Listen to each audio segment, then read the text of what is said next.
People think like, oh, like police is scary. It's like, no, not really. Like, we're just people, same as anyone else, just trained a little bit different. Today I'm hanging out with Culver City Police Officer Chelsey Preston.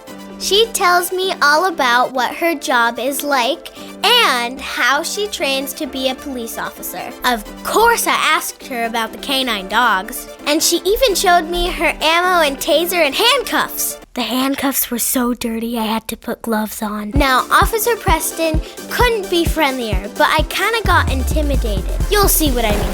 It's all happening right now on Cora's World. Cora's World, it's called Cora's World, and we're here in Cora's World. Can you handcuff me? Maybe at the end. Can you handcuff me? You don't want these cuffs on you. They're dirty. I wouldn't put these on. I clean them, but they're still dirty. And they hurt. Trust me, I've gotten handcuffed so many times because you train with them. It hurts. So we'll have like the cuff key and everything, and usually you want to do them a certain way. So when you cuff someone, you want to hit both their wrists. So when it hits their wrist, it'll come around. But you got to hit it kind of hard, so this is what hits their bone. So when they're sitting in the back of my patrol car and I don't want it to like keep locking on them because it hurts, you just double cuff it, and then it won't move anymore. And then when you uncuff them, you just gotta twist it. You can mess around with those. Oh, they're heavy. Yeah, they're heavy. My gear all around with everything on is around 20 pounds. Here's the other stuff that weighs down. Magazines for my firearms. So I have 17 rounds in each magazine, and I have usually one in the chamber. These are about the same weight. So that's my ammo for my firearm. Bullet? There we go, yeah. Ouch. We have our taser, which I've only had to use like a few times. So if you take off the cartridge, which has the little prongs, and you see it'll charge, that's the laser beam. And then that's, if I want to stop it, I just stop it. If I prong at someone and I point and I shoot, it'll like the two little prongs will go out and it'll strike the person and it'll affect their nervous system, so they'll tense up and then we can arrest them. So if it's someone that's trying to fight us or trying to do harm to someone, that's usually when we tase them. Not always effective though. How do you train to become a police officer? Our training process is a good year and a half. We have at least 6 months of the police academy, which is us going into like boot camp. So we're running around, sweating, working out like crazy, learning all the laws. That was a lot of fun. Really? No, police academy, it gets you ready for the real world. It's like boot camp. Have you ever seen people screaming at like, that's what it is. They're just mentally preparing you, and you have to kind of learn to shut everything out, which sounds silly, but in that world, we have to detach our feelings. So that's what it's preparing you for. People say, what was harder, college or the academy? And I was like, academy and training. Is it hard being a female police officer? Yes, it is different. 100% different. There's 7 females that are sworn in our whole agency.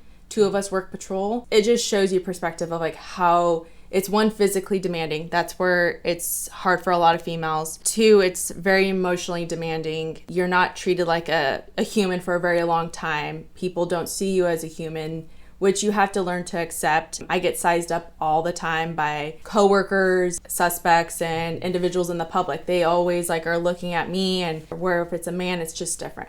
I think even when I went to the academy, there was 20 females that started the academy, only 10 graduated. So it just shows like it's very demanding. You have to mentally prepare yourself.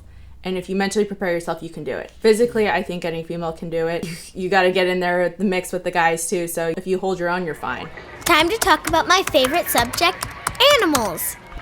Do you ever work with the canine dogs? I haven't. We have 2 canine dogs, Ander and Storm. They're very large and very scary to me. I love dogs. I love big dogs. They do train with them every Wednesday. So a lot of the guys will volunteer their time and they'll go out in the bite suits and they'll run around and hide in cars, and the dogs will go and bite them. And I've heard it's extremely painful. So I'm like, I'm okay. They're 120 something pound dogs. That's a lot of meat. I don't know how big your dog is, but he looks like about 10 pounds. Yes. So, so pretty much, you know how like you play with your dog? What is his favorite thing to play? Like, is Plays it? with balls. My dog does too. She loves soccer balls and everything when you kick it around. So that's like their playtime. For our canines, their playtime is catching people. That's like their main thing. So when we open the door, they associate it as playtime. So when like they see the bite suit and they put it on someone, they're like, oh, this is playtime. Like, I'm ready to go. So they get really overly excited. And that's why you see canines, they're trained a certain way.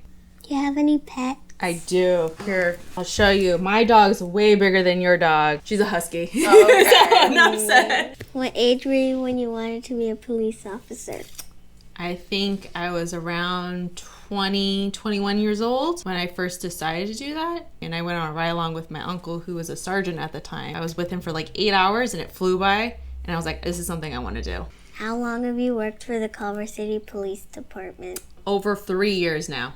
What's the most rewarding part of your job? I want to say it's a lot of things. Everyone thinks it's all glamorous like TV. It's not. It's really not. You have to take the small things. For me, it's the most generic, which everyone will say they like helping people. They like catching bad guys, and they like going and helping people that need us. Because a lot of times people don't call the police, so they don't see us until they actually really need us. I guess that's the most rewarding thing. What's code 3? Code 3 is driving with lights and sirens. So when we're going to an emergency or we need to get somewhere quick, usually we're the first ones to get there before fire and everything else. Certain calls for fire, we'll respond to them also, especially with like it's kids or anything of that nature, because we'll get there first and we'll start providing medical aid if it permits us to do so. Who do you drive with? Today I'm driving with Officer Vera, my good friend. Usually I drive by myself, just depending on the day if we have enough people or not, but most of the time we drive by ourselves. Isn't that a pleasure? I'm not scary. Okay, that's amazing. This is like a bungee cord. It sure is. Yeah. Holy